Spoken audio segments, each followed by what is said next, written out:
America Iran से डर गया है। क्या अमेरिका ईरान के हौसलों को देखकर पस्त हो गया है? क्या जिस तरह से पूरी दुनिया में एक नाराजगी देखी जा रही थी, उस नाराजगी से डोनाल्ड ट्रंप के पेशानी पर शिकन आ गई है? आखिर डोनाल्ड ट्रंप ने अपने कदम पीछे क्यों उठा लिए? क्योंकि डोनाल्ड ट्रंप के बारे में कहा जाता है वो जो ठान लेते हैं वो करके रहते हैं। लेकिन ईरान पर आखिर डोनाल्ड ट्रंप हमला क्यों नहीं कर पाए, ये सवाल बहुत अहम और बहुत बड़ा है। क्योंकि डोनाल्ड ट्रंप पिछले 10 दिनों से जो भी बयान दे रहे थे ईरान से मुतालिक, उसमें ये बात जरूर कह रहे थे कि वो सख्त एक्शन लेंगे और बड़ा कदम ईरान के खिलाफ उठाएंगे। लेकिन आखिर ऐसा क्या हुआ कि ईरान के खिलाफ डोनाल्ड ट्रंप ने अपने कदम पीछे खींच लिए हैं? आज इसी को हम समझने की कोशिश करेंगे, क्योंकि डोनाल्ड ट्रंप भी अब समझ चुके हैं कि आज का ईरान 1980 वाला ईरान नहीं है। और आपको बता दें, डोनाल्ड ट्रंप ये भी समझ चुके हैं कि पिछले दिनों जिस तरह से इजराइल के साथ डोनाल्ड ट्रंप ने जंग लड़ी थी, 12 दिनों की जो जंग हुई थी, उस जंग में पूरी दुनिया ने ईरान की ताकत और ईरान का हौसला एक तरह से देखा था। और इसी वजह से डोनाल्ड ट्रंप कोई भी कदम उठाने से पहले बहुत सोच रहे थे। हालांकि मीडिया में बार बार वो आ रहे थे, बार बार बयानबाजी कर रहे थे, लेकिन जो भी बयान उनका आ रहा था उस पर फौरन ईरान की तरफ से जवाब भी आ रहा था। कभी ईरान के supreme leader Ayatollah Ali Khamenei, कभी ईरान के आर्मी चीफ की तरफ से, कभी ईरान के फॉरेन मिनिस्टर की तरफ से, कभी ईरान के दूसरे लीडरों की तरफ से। जब भी अमेरिका की तरफ से कोई बयान आता था तो उसका मुंहतोड़ जवाब बयान में ही एक तरह से ईरान की तरफ से दिया जाता था। और कहीं ना कहीं इसी बयान का एक तरह से दबाव देख लीजिए, क्योंकि अमेरिका ने कहा कि वो ईरान पर हमला करेगा।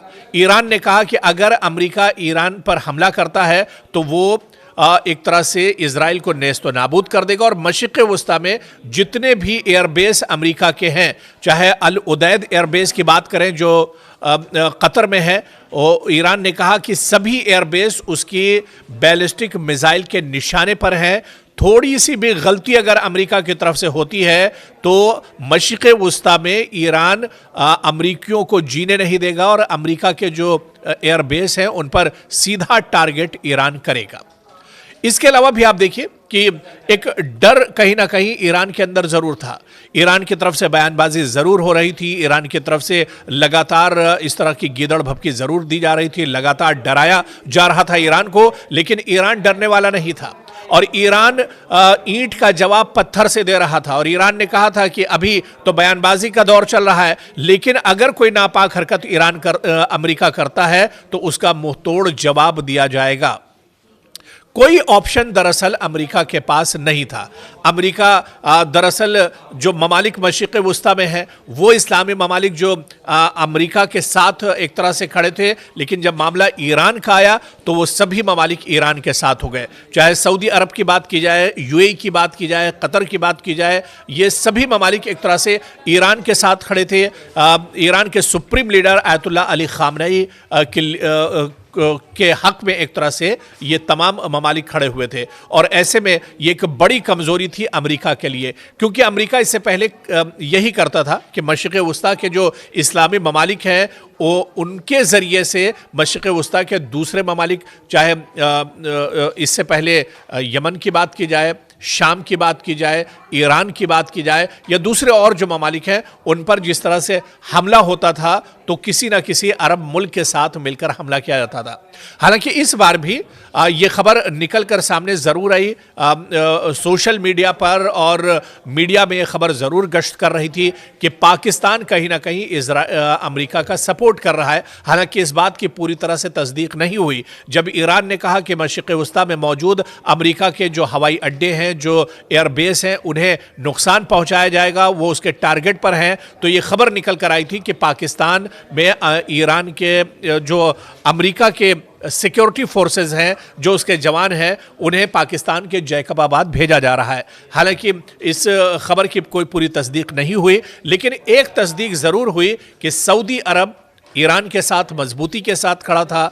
इसके अलावा कतर मजबूती के साथ ईरान के साथ खड़ा था। दूसरे और जो ममालिक मशरिक़ वुस्ता में मजबूत और बड़े ममालिक हैं वो ईरान के साथ खड़े थे। और कहीं ना कहीं एक बड़ी वजह यही बनी कि अमेरिका एक तरह से अपने नापाक इरादों को अंजाम नहीं दे पाया, और कहीं ना कहीं अमेरिका के अंदर एक डर था और अमेरिका ये बिल्कुल भांपने में कामयाब हो गया, क्योंकि जो चीज़ें सोशल मीडिया पर निकल कर आ रही थी, मीडिया पर निकल कर आ रही थी, उससे हटकर अमेरिका सच्चाई जान रहा था। अमेरिका ये जान रहा था कि जहां ईरान में बड़े पैमाने पर ईरान के supreme leader Ayatollah Ali Khamenei के खिलाफ एहतजाज हो रहे हैं, उससे बड़ा एहतजाज उनके हक में हो रहा है, उससे बड़ी ताकत उनके हक में खड़ी है, उससे ज़्यादा लोग उनके हक में आवाज़ उठा रहे हैं। और ये तमाम चीज़ें अमेरिका को दरअसल पता थी, डोनाल्ड ट्रंप को दरअसल पता थी।